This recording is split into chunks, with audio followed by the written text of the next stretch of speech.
Muy buenas noches, esto es Diálogo Abierto, yo soy Guillermo Vázquez Handal, aquí en la señal de Grupo Fórmula, la primera cadena nacional, transmitiendo esta noche de sábado, 2 de octubre, a toda la República Mexicana a través del 157 de Sky, el 121 de Easy, el 153 de Megacable, el 161 de Total Play y el 354 de Dish. En Estados Unidos y Canadá, a través de Telefórmula Estados Unidos, en las cadenas Xfinity Latino y Latino View, y claro, en nuestro sitio web www.radioformula.com.mx. Como todos los sábados, me da muchísimo gusto compartir este espacio con Fernando Gutiérrez. Hola, Fernando. Hola, ¿qué tal, Memo? ¿Cómo estás? Saludos a Felipe, a Pepe y al auditorio, por favor, y a todos los de producción. Qué gusto saludarlos. Pepe Centeno. Querido Guillermo, compañeros, también a los amigos de producción y sobre todo al público que nos ve esta tarde de sábado, buenas tardes. Felipe Gaitán. Un placer estar este sábado, Memo, Pepe, Fernando, y con el auditorio. Con el auditorio, que es lo más importante. Y hoy con un tema muy interesante, ya no voy a decir polémico porque todas las semanas decimos que son temas polémicos, que es este evento de la celebración de la consumación de la independencia. Lo reitero porque desde el presidente Obregón no se festejaba la consumación de la independencia. Estamos acostumbrados a el tradicional grito del 15, que es el inicio de la revuelta, yo ni siquiera diría del movimiento independentista. El cura Hidalgo estaba llamando a el buen gobierno del rey de España, no estaba hablando de independencia. Naturalmente la historia se ha escrito y se ha tergiversado de forma en que el padre de la patria es Miguel Hidalgo, no tengo nada en contra de él, solo que recuerdo que él dirigió un movimiento muy mal organizado, pésimamente dirigido militarmente, en el que lo que más existió fueron excesos, rapiña, quemazones y matanzas. Y que es años después, cuando el movimiento independentista se convierte en tal y los grupos están ya agotados, que un criollo culto, educado, con un altísimo nivel militar, tiene la capacidad política de reunir a los grupos para entrar a la Ciudad de México sin disparar una sola bala y al día siguiente, el 28 de septiembre, firmar el acta de independencia, que es la que consuma realmente estos 200 años de independencia que ahora se festejaron. Y aunque sé que esto va a ser muy polémico y que a mucha gente no le va a gustar, el verdadero padre de la independencia de este país es Agustín de Iturbide. Y ya sé que a mucha gente no le va a gustar, pero es el Simón Bolívar mexicano. Lo del padre Hidalgo, que sé que es muy complejo, es otro tema. Lo interesante es que la historia lo convirtió en un traidor, en un paria. Incluso fue fusilado. Y me llama poderosísimamente la atención que un personaje como Andrés Manuel López Obrador ponga en contexto lo que pasó en la consumación de la independencia y de alguna manera, aunque poco, darle el lugar que le corresponde a Agustín de Iturbide. Inmediatamente esto desató una ola de análisis políticos de qué nos está queriendo decir el presidente retomando la figura de Agustín de Iturbide. Yo sigo pensando que en este país hablar de reelección, hablar de aumentos de periodo, ya no digamos de establecer un régimen monárquico, no está a la vista, pero pues al presidente le encantan hacer estas cosas. Yo hoy por lo menos celebro y le reconozco que haya tomado el hecho histórico como tal y le haya dado el lugar y la coyuntura en una ceremonia variopinta, como esas que él organiza con sus invitados especiales, pero al final de cuentas creo que sí es un gran tema para el análisis y empiezo contigo, Felipe. Sí, Memo, colegas, fíjense que el presidente desde el inicio de su mandato y desde antes ha tenido una obsesión con la historia. No por nada se llama la cuarta transformación, teniendo en cuenta las tres anteriores. La primera fue la independencia. Entonces, en ese sentido, lo que vemos es una puesta en escena, esta idea de la consumación. Y como bien lo dijiste, Memo, la consumación no se había celebrado, el término de la independencia desde Obregón. La pregunta es ¿por qué ahora? Bueno, fueron 200 años, a final de cuentas, y donde se reivindica una figura como Iturbide, una figura que había sido tachada de conservadora, una serie de cosas, el primer emperador, el único emperador que ha tenido este país, y que de alguna manera rescata esta figura de la consumación de la independencia. El tema tiene que ver con esta idea del ciclo de apertura y cierre, y entonces el presidente está haciendo esta lectura de más o menos de su propia cuarta transformación de ciclos de apertura y cierre.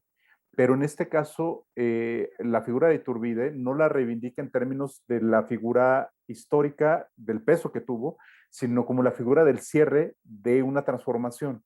En ese sentido, la puesta en escena que tuvo, y ustedes recordarán que se iba a haber un evento magnánimo invitando a representantes de todos los países, e incluso iba a venir el secretario de Estado de Estados Unidos, que no vino por obvias razones que vimos anteriormente y que acabó siendo deslucido en muchos aspectos.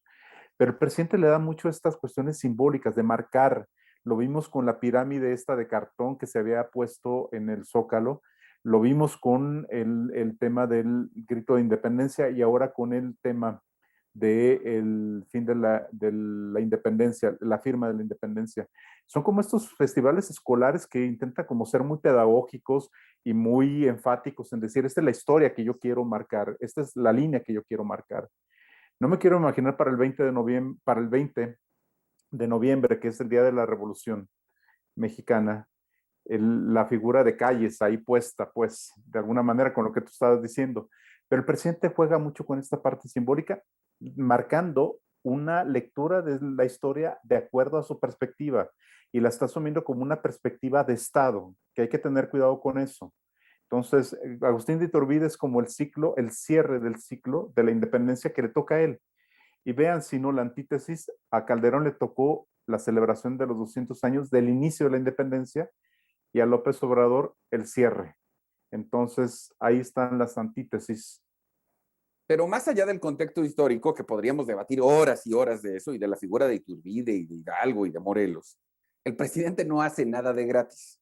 Y a mí lo que sí me queda claro, porque le di seguimiento con los compañeros opinadores, es cómo puso nervioso a todo el mundo. Pepe. Pues yo es la primera vez en la que estoy de acuerdo en que el presidente haga un uso correcto de las figuras históricas. Yo creo que sí era necesario puntualizar que la independencia no empieza en el año 1810, sino hasta 1821, y que no fue Miguel Hidalgo, sino Iturbide y el ejército trigarante el 27 de septiembre de ese año en que finalmente nos convertimos en una nación independiente y que pasamos de ser gobernados por un virrey, ¿no?, representante de la corona española, por un emperador autoproclamado que era el propio Iturbide. Ahora, yo no creo que sea la figura de Iturbide la que tiene mayor relevancia en esta celebración, sino el hecho mismo de los 200 años de independencia. Y que él, perdón que lo diga así, pero más allá del contexto histórico, se me hace que lo que quería era un pretexto para una celebración magna, como ya lo decía Felipe, es decir, que él tuviera la oportunidad de organizar su fiesta a nombre de la patria, ¿no?, y que pudiera tener a muchos invitados, se pudiera él ser el centro de atención. Bueno, perdón, muchas veces, señor presidente, le gusta esta clase de protagonismos, es el centro, el eje articulador de la política y pues, ¿qué más hacerse una fiesta? Si Porfirio Díaz se la hizo y el día de su cumpleaños, ¿no? Y ahora pues ya se celebra todo el tiempo, 16 de septiembre, y se hace un desfile, y bueno, pues él ahora trajo a hablar un dictador un 16 de septiembre, ¿por qué? Pues porque es presidente y porque él quiso. Entonces me da la impresión de que este es un caso similar. Ahora, querer hacer apología y rescatar de la historia a Iturbide va a ser muy difícil. Creo que Iturbide no necesariamente coincide con el estilo político del presidente y todo aquel que quiera querer abonar a esta idea se va a estar equivocando, se va a patinar porque el presidente sí no está de acuerdo con estas figuras conservadoras como podría ser Iturbide. No, y que además fue emperador. Por eso ponía yo el contexto de decir que no me imagino al presidente tratando de emular, sino que simplemente en esta lógica y en estos cálculos que él hace de si digo esto, hago que todo tiemble, pues sí, puso a toda la comentocracia nacional de este país a descifrar cuando de entrada lo que hay que celebrar es que se reconoce el hecho histórico. Fernando. Sí, yo, a ver, coincido plenamente con lo que mencionaron, tanto Pepe como Felipe, pero y principalmente en el tema de que él aprovecha esta oportunidad que tiene por la fecha que le toca celebrar y vuelve a hacer algo que estaba esperando o que tiene ya programado dentro de su administración hacer, y es el poder mandar mensajes y mandar a todo el pueblo de manera general, a toda la gente de nuestro país, mandarle mensajes en los cuales él está celebrando y él reconoce los hechos históricos en los cuales somos independientes, somos libres, nos quitamos de encima a la colonia y de alguna manera, bueno, pues está mandando el mensaje de que él da crédito y regresa o posiciona a personajes como Iturbide que en su momento pues, no fueron señalados desde hace mucho tiempo. Entonces yo creo que eso es un mensaje muy claro. Él lo aprovecha muy bien. Creo que en su momento es de las cosas que ha hecho o ha posicionado bien. No deja de ser un show adicional, pero pues a la gente le gusta. Eso sin lugar a dudas. Sí, digo, es parte. Además, dime qué presidente no aprovecha esa circunstancia y no lo hace. Yo lo que celebro y reconozco es que en esta ocasión se hizo en base a un hecho histórico que estaba traspapelado porque la memoria histórica lo había borrado literalmente y festejábamos el 15 cuando, pues en términos reales, fue solamente el inicio de una revuelta. Lo que nos hace Memo, país es la consumación. Sí, sí, Felipe. Memo, y le sirvió también para reafirmar la disputa con España y para reafirmar la soberanía nacional con Estados Unidos. Entonces también son mensajes políticos de la diplomacia que el presidente no se le da y tampoco le interesa tanto la diplomacia, pero se meten en estos temas que vimos que no vino, bueno, el secretario de Estado y España no vino el rey precisamente, y eso habla de las tensiones que genera este tipo de celebraciones, que dejan de ser celebraciones escolares para tener mensajes políticos que no necesariamente son recibidos por los que tienen que recibir. Y de eso precisamente vamos a hablar en el siguiente bloque. Lamentablemente se nos acabó el tiempo de porque más allá, insisto, del contexto histórico, el presidente todo lo hace con una intención. Y en ese evento hubo intenciones. Y de eso vamos a platicar en un momento. No nos tardamos.